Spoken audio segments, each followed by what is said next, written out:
Hi friends, Radhika YouTube channel আপনাদেরকে স্বাগতম। আজকে এই ভিডিওতে আলোচনা করব ওটি অপারেশন অথবা সিজারিয়ান ডেলিভারির পর আপনি কতদিন পর সহবাস করতে পারবেন, বা নর্মাল ডেলিভারি হওয়ার কতদিন পরও আপনি সহবাস করতে পারবেন। প্রত্যেকটা যুগের ক্ষেত্রে গর্ভাবস্থার পর যৌন মিলন অবস্থান আগের মতোই সমান গুরুত্বপূর্ণ, কিন্তু মহিলাদের শরীরে প্রসবের পর নানা পরিবর্তন হয়ে থাকে, যার ফলে পরিস্থিতি অত্যন্ত চাপজনক হয়ে ওঠে।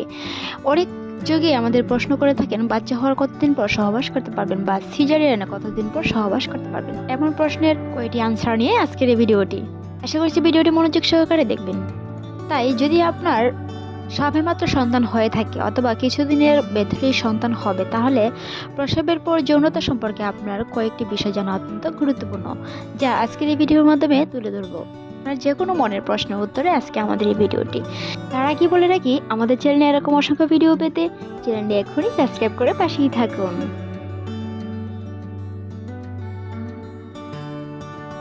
আপনার সাথে আপনার স্বামীর সহবাস হয় না অনেকদিন হলো, এখন আপনার বাচ্চা প্রসব হয়ে গিয়েছে, অধীর আগ্রহ নিয়ে দুজনে বসে আছেন কবে আবার সহবাস করতে পারবেন।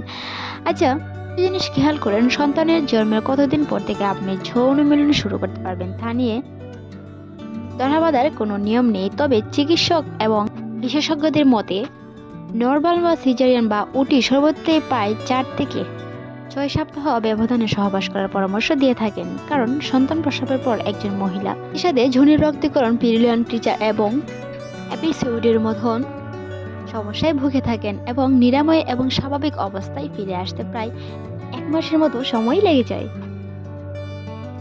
এছাড়াও সন্তান জন্মের কয়েক সপ্তাহের মধ্যে সহবাস করলে জরায়ুতে সংক্রমণ কিংবা রক্তকরণও হতে পারে। তাই চেষ্টা করবেন 4 থেকে 6 সপ্তাহ পর সহবাস করার জন্য, যা আপনার জন্য ভবিষ্যতে অনেকটাই সুস্থতার প্রতীক হয়ে দাঁড়াবে।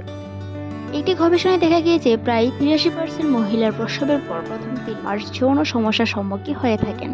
গর্ভাবস্থার পরে এস্ট্রোজেন হরমোনের মাত্রা হ্রাস পায় এবং স্তনপান করানোর কারণে যোনি শুকনো এবং যোনিতে ব্যথা ও রক্তপাত, যৌন শক্তি হ্রাস, যোনির স্থিতি তৎপরতা হ্রাস, ক্ষত এবং আরও অনেক সমস্যার মুখোমুখি হয়ে থাকেন। এছাড়াও মনে রাখবেন, আপনি যদি সন্তান জন্মের পরপরই সহবাস শুরু করেন, তবে আপনার পুনরায় গর্ভনিরোধ ব্যবহার করতে হবে, না হয় প্রথম প্রসবের পরে আপনার আর গর্ভবতী হওয়ার ঝুঁকি আছে। এখন একটু কথা বলা যাক সিজারিয়ান বিষয় সম্পর্কে।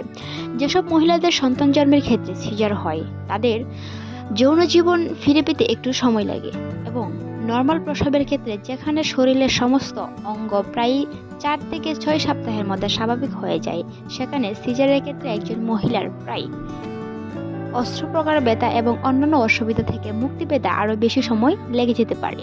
সেক্ষেত্রে নর্মাল ডেলিভারি থেকে সিজারিয়ান ডেলিভারি ওয়েটটা বেশি হয়ে থাকে। এক কথায় বলতে গেলে, আপনার যখন মনে হবে আপনার শরীর সহবাসের জন্য প্রস্তুত এবং আপনি সম্পূর্ণ সুস্থতা ফিল করছেন, তখনই আপনি সহবাস শুরু করতে পারেন। সর্বশেষে আপনার একটা কথা বলতে চাই, আপনার শরীর পুরোপুরি সুস্থ হলে আপনি সহবাস করতে পারবেন, সেটা আপনি অবশ্যই মনে রাখবেন। আর সব মিলিয়ে আপনার সুস্থ হতে প্রায় 40 থেকে 45 দিনের মতো সময় লেগে যেতে পারে। ধন্যবাদ।